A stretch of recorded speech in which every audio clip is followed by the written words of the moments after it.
Hello, YouTuber Woobers. It's 27th, Wednesday of June. Oh, man, this month went by quick, didn't it? Um, Thank you for all the birthday wishes. So it's 72 out. I haven't actually been outside yet. I've been doing a harvest. Uh,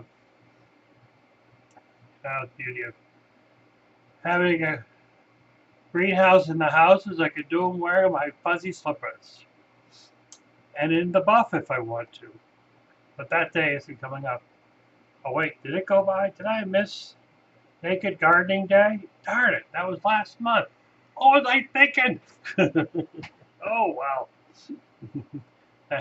No one wants to see this body in the buff. Alrighty. So anyway, all serious aside, what I've always loved musicals. In my entire life, I've been really into musicals. It was something I can remember fondly about spending time with my mother. Was that she dragged me off to musicals.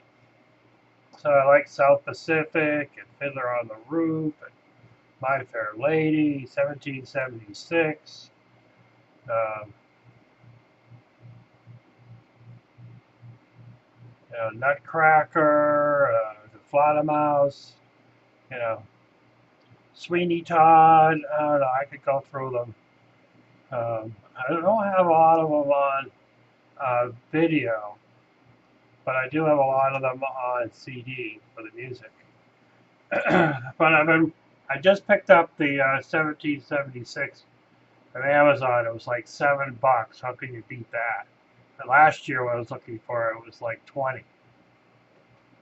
So of course I could watch it and I can sing along, and you know the movie version is different than the on-stage version, and I really actually like the on-stage version more. Same thing with South Pacific.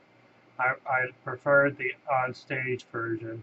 And I mean, just because that's what I remember back in the day when we'd ride the train into Boston and go to the Colonial um, or the Schubert.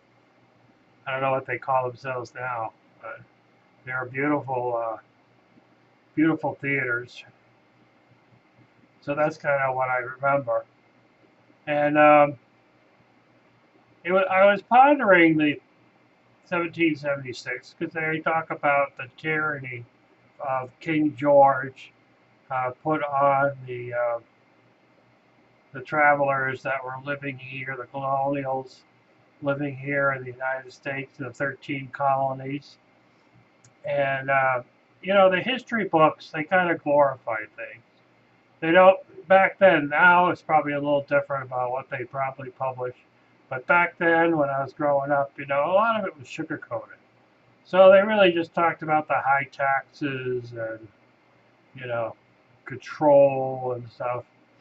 They didn't talk about murder and rape and, you know, stealing of goods and whatever was the fancy. And I'm sure this stuff happens. Um, up, yeah, up north in Charlemont, up on Route 2. You'd have to look it up on a road map of Massachusetts. You would see a highway called Route 2. It travels from uh, Williamstown, which is right on the border of New York State and Massachusetts.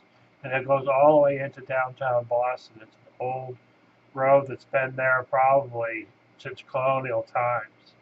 And but at any rate, um, it goes over the Connecticut River. There's a bridge there that's um, the Mohawk Bridge. It used to be the Mohawk Indians lived there, and as I say, used to be. Now, for some reason or other, the Mohawk Indians didn't get along with King George's men, so King George ordered them to be completely wiped out. Women, children, men, completely wiped out. There are no survivors of that tribe unless they had moved away at the time and moved back or such. So those kind of things aren't really in history books. How England has treated the Native Americans in this country, nor how the United States in the early days have treated the United is not really in the history books.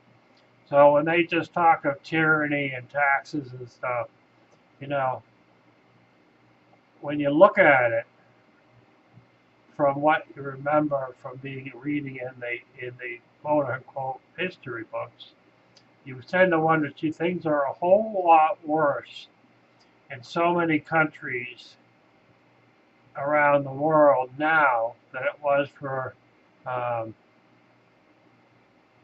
the colonies that wished to separate from England. But then again, we weren't there to know exactly how it was. It obviously was bad enough to cause a revolution for people to leave their farms and survive the wilderness of such.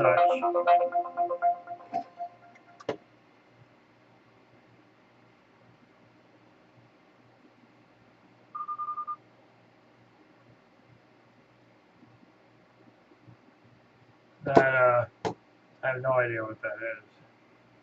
But so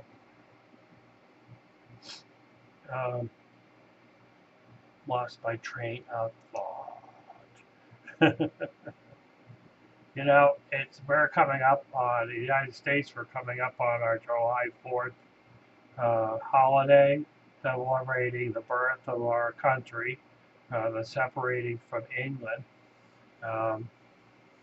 And I know a number of you out there have had the same kind of experiences. Australia, New Zealand, and that I'm particularly subscribed to. And of course, you guys in England are stuck with your government. Sorry.